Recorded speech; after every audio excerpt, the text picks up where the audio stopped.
भारत और न्यूजीलैंड से बड़ी खबर है। प्रधानमंत्री नरेंद्र मोदी की न्यूजीलैंड यात्रा के दौरान दोनों देशों के रिश्तों को नई मजबूती मिली है। भारत और न्यूजीलैंड के बीच फ्री ट्रेड एग्रीमेंट यानी एफटीए को लेकर अहम प्रगति हुई है। न्यूजीलैंड के प्रधानमंत्री क्रिस्टोफर लक्सन ने कहा है कि समझौता लागू होते ही उनके 57% निर्यात पर भारत के टैरिफ नहीं लगेगा। दोनों देशों ने व्यापार, निवेश और आर्थिक सहयोग बढ़ाने पर सहमति जताई है। इस दौरान प्रधानमंत्री मोदी ने भारतीय समुदाय को भी संबोधित किया है और भारत न्यूजीलैंड साझेदारी को नई ऊंचाइयों तक ले जाने का भरोसा दिलाया है। आप सभी की नजर इस समझौते से पूरी तरह लागू होने पर टिकी है। देश भर में मानसून ने रफ्तार पकड़ ली है और कई राज्यों में भारी बारिश जनजीवन पर असर डाल रही है। उत्तर प्रदेश, मध्य प्रदेश और राजस्थान के कई इलाकों में लगातार बारिश से लोगों की मुश्किलें बढ़ गई हैं। वहीं उत्तराखंड में भूस्खलन के चलते कई सड़कें बंद हो गई हैं, जिसमें यात्रियों को भारी परेशानी का सामना करना पड़ रहा है। खराब मौसम का असर रेल सेवाओं पर भी पड़ा है और कई ट्रेनों को रद्द या प्रभावित करना पड़ा है। मौसम विभाग ने कई राज्यों में भारी से बहुत भारी बारिश का अलर्ट जारी करते हुए लोगों से सतर्क रहने और प्रशासन की सलाह का पालन करने की अपील की है। बंगाल की राजनीति से कलकत्ता हाईकोर्ट ने तृणमूल कांग्रेस यानी टीएमसी के बैंक खातों और खर्चों की निगरानी के लिए एक विशेष अधिकारी नियुक्त किया है। अदालत ने टीएमसी को कुछ शर्तों के साथ अपने फ्रीज किए गए बैंक खातों से रोजमर्रा के जरूरी खर्चे करने की अनुमति दी है। इन खातों के लेन देन पर अब विशेष अधिकारी की नजर रहेंगी और खर्च की प्रक्रिया न्यायिक निगरानी में होगी। यह मामला टीएमसी के बैंक खातों पर लगी रोक और वित्तीय जांच से जुड़ा है। हाईकोर्ट के इस फैसले के बाद राजनीतिक हलचल तेज हो गई है। प्रधानमंत्री नरेंद्र मोदी ऑस्ट्रेलिया के मेलबर्न पहुंच गए हैं। तीनों देशों के दौरे के दूसरे चरण में हुई इस यात्रा का उद्देश्य भारत और ऑस्ट्रेलिया के बीच रणनीतिक साझेदारी को और मजबूत करना है। मेलबर्न में प्रधानमंत्री मोदी का भारतीय समुदाय ने गर्मजोशी से स्वागत किया। इस दौरे के दौरान पीएम मोदी ने ऑस्ट्रेलिया प्रधानमंत्री एंथनी अल्बनीज के साथ वार्ता करेंगे, जिसमें व्यापार, रक्षा, तकनीकी, ऊर्जा और सुरक्षा सहयोग जैसे अहम मुद्दों पर चर्चा होगी। दोनों देशों के बीच बढ़ते रिश्तों को देखते हुए यह यात्रा काफी महत्वपूर्ण मानी जा रही है। पुरी की रथ यात्रा को लेकर बड़ा विवाद सामने आया है। पुरी के गजपति महाराज ने राष्ट्रपति द्रौपदी मुर्मू और प्रधानमंत्री नरेंद्र मोदी को पत्र लिखकर हस्तक्षेप की मांग की है। उनका कहना है कि इस्कॉन द्वारा पारंपरिक तिथि से अलग समय पर रथ यात्रा आयोजित करने से सदियों पुरानी परंपरा और करोड़ों श्रद्धालुओं की धार्मिक भावनाएं प्रभावित हो सकती हैं। गजपति महाराज ने आग्रह किया है कि भगवान जगन्नाथ की रथ यात्रा शास्त्रों और परंपराओं के अनुसार ही आयोजित हो। वहीं इस्कॉन ने अपने आयोजन को उचित बताते हुए अपनी धार्मिक परंपरा के अनुरूप कार्यक्रम जारी रखने की बात कही है। उत्तराखंड के पिथौरागढ़ से भारत चीन व्यापार को लेकर बड़ी खबर सामने आई है। लिपुलेख दर्रे के रास्ते शुरू होने वाले व्यापार में एक बार फिर देरी की आशंका जताई जा रही है। व्यापारियों का कहना है कि तिब्बत के तकलाकोट मंडी तक पहुंचने और जरूरी प्रक्रिया पूरी होने से अड़चनें आ रही हैं। वहीं प्रशासन का कहना है कि तैयारियां तेजी से पूरी की जा रही हैं। 6 साल के लंबे अंतराल के बाद इस व्यापार को दोबारा शुरू करने की पहल हुई है, लेकिन अधूरी व्यवस्थाओं के कारण व्यापारी परेशान है। अब नजर इस बात पर है कि व्यापारी गतिविधियां कब पूरी तरह रफ्तार पकड़ती हैं। राजस्थान की राजधानी जयपुर से नकली नोटों के बड़े नेटवर्क का खुलासा हुआ है। पुलिस ने एक ऐसे गिरोह का पर्दाफाश किया है जो नकली भारतीय मुद्रा की छपाई और सप्लाई चेन चला रहा था। जांच में सामने आया है कि गिरोह अलग अलग राज्यों तक नकली नोट पहुंचाने का काम कर रहा था। पुलिस ने कार्रवाई करते हुए आरोपियों को गिरफ्तार किया है और नकली नोटों के साथ छपाई में इस्तेमाल सामान भी बरामद किया है। पुलिस अब इस पूरे नेटवर्क से जुड़े आने लोगों की तलाश कर रही है। इस कार्रवाई को नकली करेंसी के खिलाफ बड़ी सफलता माना जा रहा है। ईरान और अमेरिका के बीच तनाव एक बार फिर बढ़ता नजर आ रहा है। ईरान के खर्ग द्वीप को लेकर अमेरिकी राष्ट्रपति डोनाल्ड ट्रंप की धमकियों ने वैश्विक चिंता बढ़ा दी है। खर्ग द्वीप ईरान के सबसे बड़े तेल निर्यात केंद्रों में शामिल है और यहाँ के देश के कच्चे तेल का बड़ा हिस्सा बाहर भेजा जाता है। अमेरिका ने ईरान पर दबाव बढ़ाने के लिए नौसैनिक नाकाबंदी और तेल ढांचे को निशाना बनाने की चुनौती दी है। वहीं ईरान ने किसी भी कार्रवाई का बड़ा जवाब देने की बात कही है। इस तनाव का असर कच्चे तेल की कीमतों और वैश्विक बाजार पर पड़ सकता है। पंजाब कांग्रेस की अंदरूनी सियासत में पूर्व मुख्यमंत्री चरणजीत सिंह चन्नी और पंजाब कांग्रेस प्रभारी भूपेश बघेल की मुलाकात के बाद पार्टी के भीतर जारी मतभेदों को लेकर चर्चाएं और तेज हो गई हैं। बताया जा रहा है कि दोनों नेताओं ने संगठन और आगामी चुनाव रणनीति पर विस्तार से चर्चा की है। वहीं राहुल गांधी भी पंजाब कांग्रेस की स्थिति पर नजर बनाए हुए हैं और जल्द बड़ा फैसला ले सकते हैं। पार्टी के नेतृत्व की कोशिश है कि सभी गुटों को साथ लेकर संगठन को मजबूत किया जाए। अब सबकी नजर कांग्रेस हाईकमान के अगले कदम और संभावित फैसले पर टिकी हुई है। नीट पेपर लीक मामले को लेकर दिल्ली के जंतर मंतर पर चल रहा विरोध प्रदर्शन एक बार फिर चर्चा में है। कॉकरोच जनता पार्टी यानी सीजेपी के संस्थापक अभिजीत दीपिके के नेतृत्व में प्रदर्शनकारी छात्रों के मुद्दों को लेकर आवाज उठा रहे हैं। प्रदर्शनकारियों ने परीक्षा व्यवस्था में सुधार और कथित अनियमितताओं पर जवाबदेही की मांग की है। वहीं बारिश के बीच प्रदर्शन स्थल पर टेंट लगाने की अनुमति को लेकर विवाद सामने आया है। दीपिके ने दिल्ली पुलिस से छात्रों की सुविधा के लिए अस्थायी व्यवस्था की मांग की है। प्रदर्शनकारियों का कहना है कि उनका आंदोलन शांतिपूर्ण तरीके से जारी रहेगा। महाराष्ट्र की राजनीति से एक बार फिर राष्ट्रवादी कांग्रेस पार्टी यानी एनसीपी शरद पवार गुट के एनडीए में शामिल होने की अटकलों ने सियासी माहौल गर्म कर दिया है। शरद पवार और मुख्यमंत्री एकनाथ शिंदे की मुलाकात के बाद इन चर्चाओं को और हवा मिली है। हालांकि एनसीपी नेताओं ने इन खबरों को खारिज करते हुए विपक्ष में बने रहने की बात कही है। वहीं महाराष्ट्र के राजनीतिक गलियारों में संभावित गठबंधन और नए समीकरणों को लेकर चर्चाएं जारी है। आप सबकी नजर शरद पवार के अगले राजनीतिक कदम पर टिकी हुई है।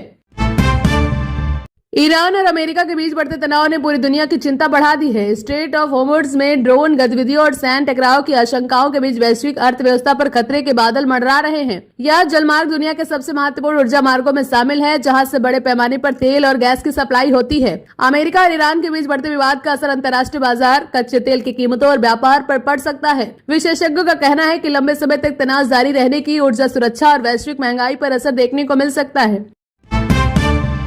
केंद्रीय सड़क परिवहन एवं राजमार्ग मंत्री नितिन गडकरी के मध्य प्रदेश के दौरे के दौरान एक दिलचस्प तस्वीर सामने आई है। रतलाम में दिल्ली मुंबई एक्सप्रेसवे का निरीक्षण करते समय उनके काफिले के सामने अचानक ग्रामीण आ गए और अपनी स्थानीय समस्याएं बताने लगे। ग्रामीणों ने सड़क, अंडरपास और आवागमन से जुड़ी परेशानियां गडकरी के सामने रखी।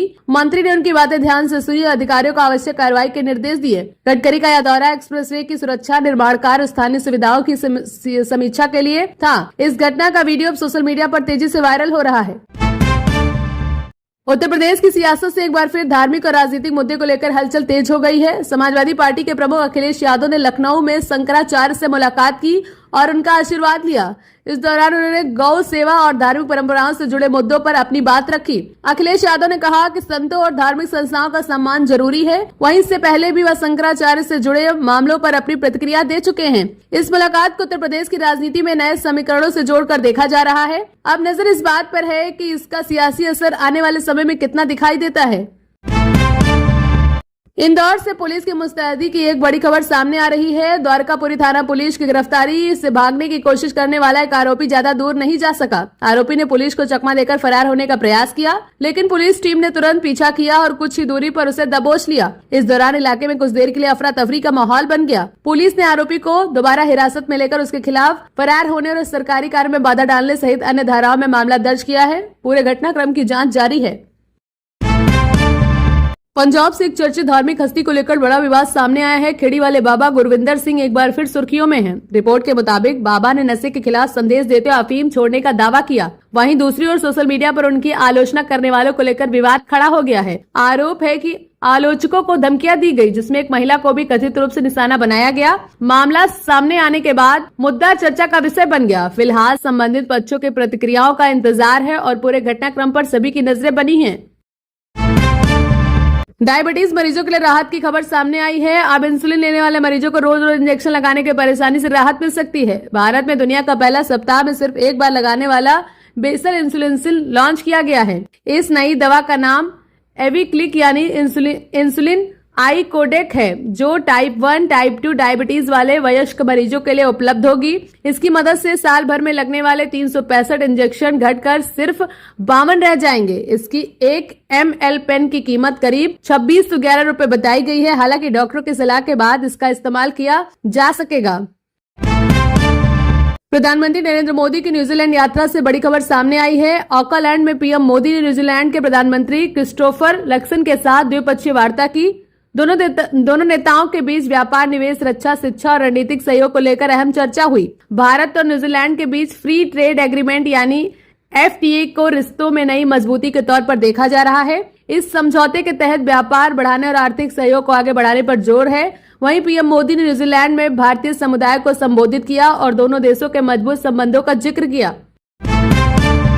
प्रधानमंत्री नरेंद्र मोदी ऑस्ट्रेलिया दौरा पूरा करने के बाद अब न्यूजीलैंड के ऑकलैंड के लिए रवाना हो गए हैं। अपनी इस यात्रा के दौरान पीएम मोदी न्यूजीलैंड के प्रधानमंत्री क्रिस्टोफर लक्सन के साथ द्विपक्षीय वार्ता करेंगे। दोनों नेताओं के बीच व्यापार, रक्षा, शिक्षा, तकनीकी और रणनीतिक सहयोग जैसे अहम मुद्दों पर चर्चा होने की संभावना है। भारत और न्यूजीलैंड के रिश्तों को मजबूत करने के लिहाज से यह दौरा बेहद महत्वपूर्ण माना जा रहा है। वहीं प्रधानमंत्री न्यूजीलैंड के भारतीय समुदाय से भी मुलाकात करेंगे। यह यात्रा दोनों देशों के बीच आर्थिक और कूटनीतिक संबंधों को नई दिशा मिलने की उम्मीद है।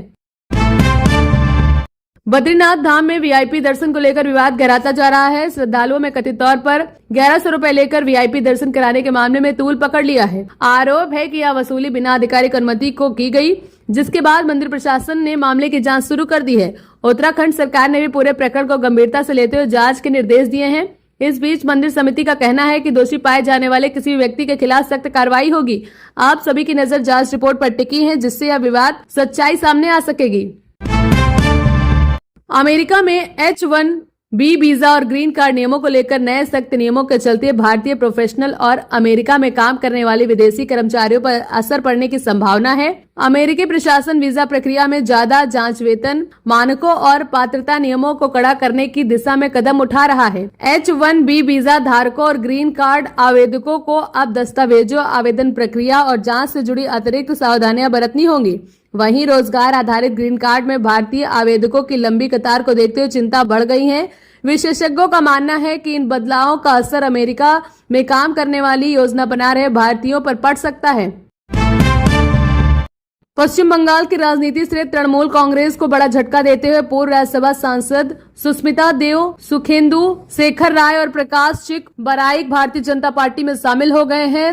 तीनों नेताओं ने कोलकाता में बीजेपी की सदस्यता ग्रहण की है। इस घटनाक्रम को बंगाल की राजनीति में बड़ा बदलाव माना जा रहा है। खास बात यह है कि बीजेपी ने पार्टी में शामिल होने के कुछ ही घंटों बाद तीनों नेताओं को राज्यसभा उपचुनाव के लिए अपना उम्मीदवार भी घोषित कर दिया। अब इस राजनीतिक घटनाक्रम पर सभी की नजरें टिकी हैं और टीएमसी की प्रतिक्रिया का इंतजार है। अयोध्या राम मंदिर ट्रस्ट से जुड़ी जांच में बड़ा अपडेट सामने आया है। मंदिर निर्माण और व्यवस्थाओं से जुड़े आरोपों के बीच पूर्व ट्रस्ट महासचिव चंपत राय के एक पत्र को लेकर चर्चा तेज हो गई है। रिपोर्ट के अनुसार पत्र में पूर्व ट्रस्टी अनिल मिश्रा पर प्रशासनिक लापरवाही और प्रक्रियाओं में गड़बड़ी के आरोप लगाए गए हैं। मामले की जांच विशेष जांच दल यानी एसआईटी कर रही है। वहीं अनिल मिश्रा समेत कई लोगों से पूछताछ की जा चुकी है। ट्रस्ट से जुड़े अधिकारियों के इस्तीफे और जांच के बीच अब सबकी नजर एसआईटी की अंतिम रिपोर्ट पर टिकी हुई है। देश के कई राज्यों में मानसून का कहर जारी है। मध्य प्रदेश, उत्तर प्रदेश और राजस्थान में भारी बारिश से जनजीवन प्रभावित हुआ है। कई इलाकों में जलभराव की स्थिति बनी हुई है। वहीं गुजरात के सूरत में तेज बारिश के बाद बाढ़ जैसे हालात देखने को मिले हैं। कई निचले इलाकों में पानी भर गया है और राहत बचाव अभियान चलाए जा रहे हैं। उधर पहाड़ी क्षेत्रों में बारिश के कारण भूस्खलन का खतरा बढ़ गया है और कई जगहों पर सतर्कता बरती जा रही है। मौसम विभाग ने कई राज्यों से भारी बारिश को लेकर अलर्ट जारी किया है। प्रशासन ने लोगों से सावधानी बरतने और जरूरी होने पर ही यात्रा करने की अपील की है। उत्तर प्रदेश के शमशान भूमि से जुड़े विवादों को खत्म करने के लिए प्रशासन ने बड़ा कदम उठाया है। राजस्व विभाग ने जिला अधिकारियों को निर्देश दिए हैं कि शमशान की जमीनों पर चल रहे विवादों का जल्द समाधान किया जाए और जहां जरूरत हो वहां नई जमीनें आरक्षित की जाएं। प्रशासन का उद्देश्य है कि गांव में अंतिम सरकार से जुड़ी सुविधाओं में किसी तरह की परेशानी न आए। अधिकारियों को भूमि रिकॉर्ड की जांच, अतिक्रमण हटाने और लंबित मामलों में निस्तारण पर तेजी से काम करने को कहा गया है। सरकार के इस फैसले से शमशान भूमि विवादों में कमी आने और ग्रामीण क्षेत्रों में व्यवस्था बेहतर होने की उम्मीद